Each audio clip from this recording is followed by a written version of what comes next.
What's up, y'all? Dick Hi-Fi back for another episode of the ABCs of the ASR, the mighty ASR10 featured here. We're going to talk about the edit amp function and the basically what the amp does. Anything that has to do with volume or routing, the busing, is all going to be going through your amp. So obviously volume is the first one. I have this sequence here, and I think the snare's like a little loud. Sticking out a little bit too much, so I just go edit amp. I happen to be right there on the page, but if you're not, you can just scroll to it. Remember, left and right is scrolling. So I'm going to pull that down. It's way too down.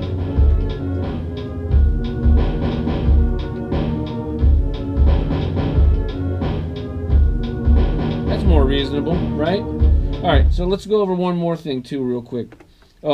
So that particular instrument has several sounds on it. It's a drum kit I built, which we're going to get into building drum kits pretty soon here.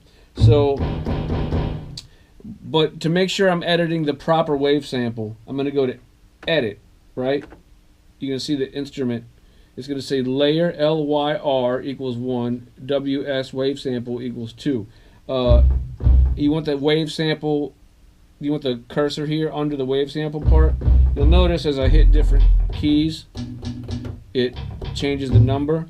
So that's the one that corresponds to the snare. It was 2. I want to make sure that that's the one I'm editing.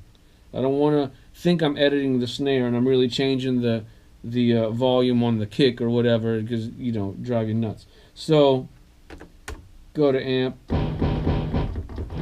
That's it. So yeah, 84, 85, something like that. I think that was good for that. Yeah, that's a better balance. It was like way up there. So another thing that you do on here, you could send it to the bus left or right, because you got stereo outs coming out of here. Now for this application, we got a mono signal coming on here. You're not going to hear it coming left and right in your channel, but trust that it would be going left or right if I was doing this. So like I said, you're not going to hear that. Anyway, that's how you would pan it. Now another thing you'll notice here is it says out, and I have it on bus 3. Now I could have it on bus 1, bus 2, bus 3, auxiliary 1, auxiliary 2, auxiliary 3. Bus 1, bus 2, and bus 3. This is just where the signal is going to. It's routing it like a mixer inside the ASR.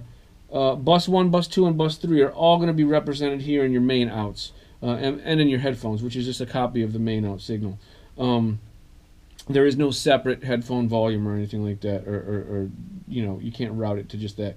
So bus 1, bus 2, and bus 3 are all going to your main outs. The main difference with those is that your effects can be sent to bus 1, bus 2, or bus 3. Sometimes you can send them to all 3. Sometimes you just want to send it to one, like bus 1. So say I had like a reverb on bus 1, but I didn't want that snare going through it. Or I had a delay on bus 1. I didn't want the snare going through it. I could send it to bus 2. Or say I had 2 delays. One was a long one, one was a short one. I had the long one on 1, the short one on 2. Well, I could send this to bus 3. Now it's dry.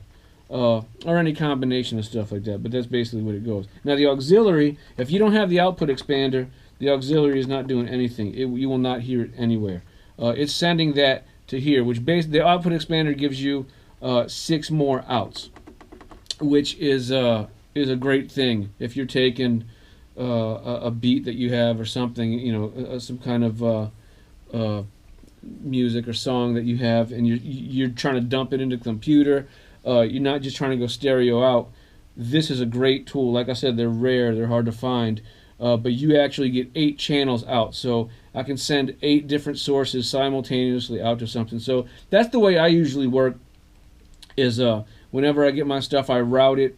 I have my sequences complete, my sounds complete how I want them. I route them out to my DAW. I use Pro Tools, and it all goes at once.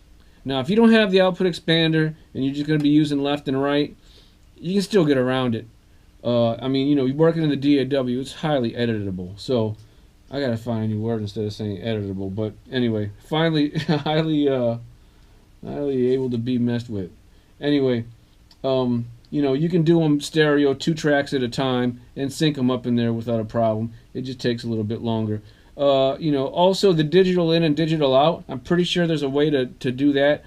As I mentioned before, not really something I use much. You know, it's, they say necessity is the mother of invention, and I guess I never had to fool with it. So that's pretty much it. That's all the edit amp commands that you're really going to need to fool with it first. There's a couple other things on here, but you know, as you get more advanced here, you'll be able to figure all this stuff out. And we'll probably go over this later in some later episodes anyway. So, having said that, you know, see y'all next time.